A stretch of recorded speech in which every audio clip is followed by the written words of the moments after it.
Alright, how to change the passenger windshield wiper on a 2003 Oldsmobile Alero. This should be the same for Grand Ams as well. Very simple. You've just got hook design on the wiper arm. Push this back and the old one comes off.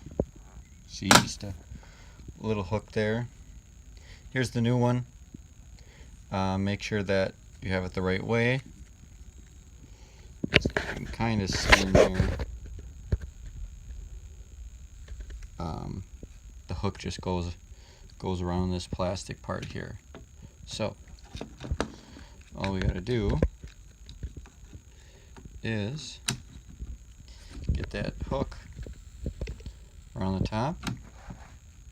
Look at that. It's that easy. And you're done.